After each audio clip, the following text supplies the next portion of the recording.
people want to know how to stop the laziness, and they want to know how to stop the procrastination. And, they have some idea in their head, some kind of a vision of what they want to do. But they don't know where to start. They don't know where to start it, They don't know where to start. And so they say, hey, where do I start? And when's the best time to start? And I have a very simple answer for that. Here and now. You say you want to be great, let your actions, let your words display that. If you say you really want to be elite, let your actions and let your words display that.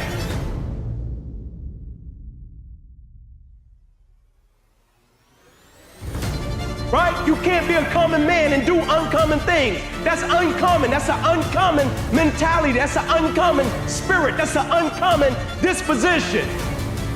Don't ask me if I'm I. No, we not. Every single day, do you dominate in what you do? You got to come out your comfort zone, because your comfort zone is the deadliest place you will ever be. You should never feel comfortable. You should be happy and dissatisfied. The masters make the hardest things in the world look easiest, and in the moments where you push yourself, when no one else is around, those moments have a tendency to lead to success.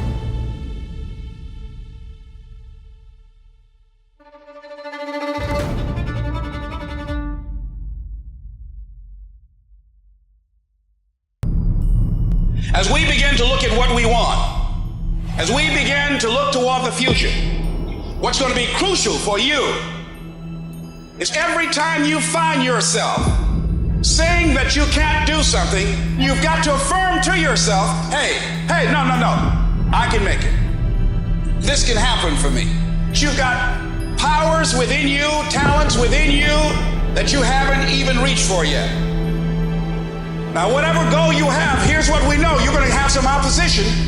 You're going to have some difficulties. You're going to have some challenges. Long journey, long dark night. But when you hold on to your dream, don't let anybody kill it in you. Just hold on to that dream. When it doesn't make sense to anybody, including you sometimes, just hold on. Once you give yourself an opportunity to try and to stretch, you'll find out you can do more than you can ever begin to imagine.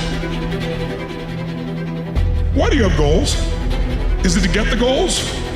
You get the goal. How many have gotten the goal and after you achieved it, you went, is this all there is? That's worse than failing, isn't it? Because most of you, if you fail, you're driven, right? You'll dust yourself up, get up and go for it again. You're going to get there. So I want you to understand something. The purpose of life is not to get your goals. The purpose of life is who you become to achieve your goals. Stop doing the things that you know are wrong that you could stop doing. But we will presume that there are things that you're doing that for one reason or another you know are not in your best interests. There's something about them that you just know you should stop. They're kind of self-evident to you. Other things you're going to be doubtful about. You're not going to know which way is up and which way is down. But there are things that you're doing that you know you shouldn't do. But there's another subset that you could stop doing. It might be a little thing. Well, that's fine. Stop doing it and see what happens. And every day you fight not wanting to get up. And you do anyway. You chip another piece off that fucking rock. And every day you fucking eat the right foods. And every day you go to train. You train harder and harder and harder and harder. And you get up earlier. And all these things you do to start forming yourself. You're chipping another fucking piece of that rock up. Before you know it, you have this beautiful fucking piece of artwork that you built. Can you be committed to the process of what you're doing without being emotionally attached to the results of what you're doing? I'm gonna ask you again, can you be committed to the process of what you're doing without being emotionally attached to the results of what you're doing? If the outcome of the result changes, will you still be the same individual? You gotta stop waiting for somebody else to give you permission to become the person you wanna become. If you wanna be an author, write. And as soon as you start writing, you're an author. If you want to become a musician, play music every day. And you're a musician. Nobody needs to give you permission. Your problem is you're up here thinking about it when you need to get out of your head and just start doing it. Because the second you start doing it, you become it. It doesn't matter what you say. It matters what you do. And if I want to figure out what you believe, I don't ask you. I watch how you act. And I assume that your true beliefs are those that are directing your actions. And so truth is discovered in action. And that's a very different claim. You know, and it's not the claim of a passive observer. It's the claim of someone who's actively interacting with the world. And of course, we are always acting. We're always acting interactively with the world. And not only that, if we don't act interactively with the world, we cease to exist.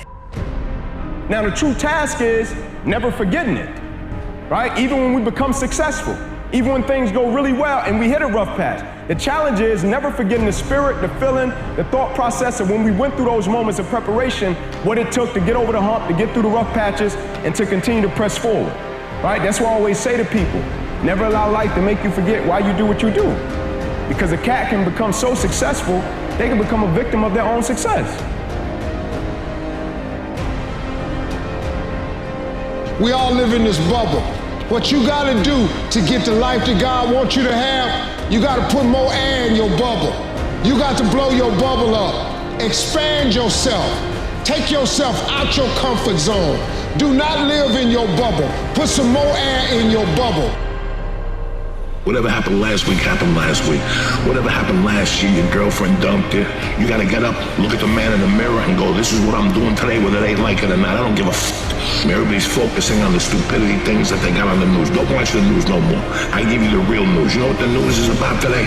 You and how you're gonna conquer the world. How do you become a king? By taking it to the next f***ing level. By doing something outside your comfort zone. Commitment means standing up for your life. It means honoring yourself. We say, oh, it's too hard, it's too hard. We don't challenge our spirit. Ladies and gentlemen, there's nothing as powerful as the human spirit. You can't destroy it. You can pervert it, but you can't destroy it.